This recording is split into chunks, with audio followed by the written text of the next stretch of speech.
welcome back to my channel. Today we'll discuss Quarter 3, Module 3 about factors that influence literary texts. For our learning objectives, at the end of the lesson, you'll be able to recognize the various factors that may influence literary texts, explain how a selection may be influenced by culture, history, environment, or other factors, discover literature as a tool to asset one's identity, and realize the need to know how various factors that may influence literary texts. Just like how we are affected by the world around us, an author is also influenced by factors when he writes. Such mentioned factors have a huge impact on his writing. Therefore, the more you know about the author, the better you can understand the messages central to his body of work. We have here a sample. Carlos Bulusan was an English language Filipino novelist and poet. Being a peasant child, he spent his childhood farming in the countryside. He left for America at age 17, hoping for a better life. It is during his youth that he and his family were economically impoverished by the rich and political elite, which would become one of the main themes of his writing. His life is manifested in the story entitled Father Goes to Court. Now, based on the story, what do you think is the purpose of the author in writing this story? Are there lessons that the story wants to teach?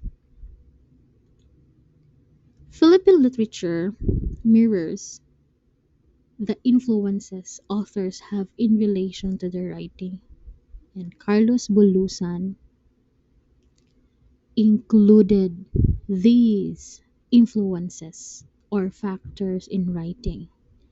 First, cultural influence. Second, historical influence.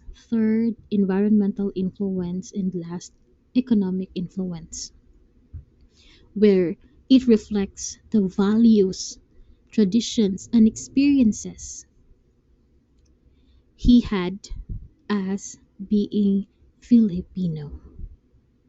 And Philippine literature is rich with symbolisms and figurative language that presents the landscape and topography of our native land.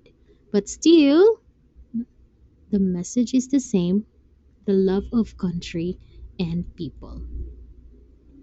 Another author, Manuel E. Arquilla, wrote How My Brother Leon Brought Home a Wife.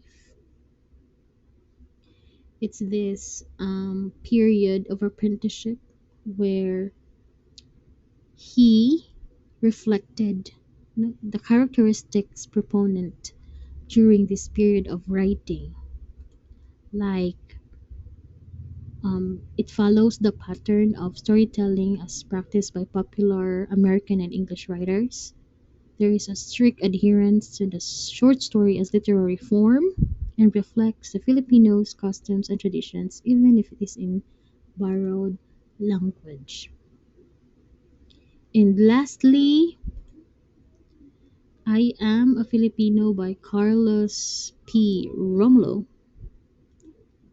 Here, it's about Filipinos have an identity that is unique from others. We have desirable traits that are well known and uniquely Filipino. However, it is not enough to know these traits. These should also be practiced in words and in action to make them a part of one's identity. Here are some of well known desirable Filipino traits: respect your elders at all times, maintain close family ties, always trust in God, practice bayanihan, be patient and optimistic, have utang na loob, practice pakikisama, be hospitable, be resourceful and creative, respect women. Filipinos have their own set of values and traits that reflect what they hold important in their lives. This is centered on the family that reflects a closeness not found in most Western culture.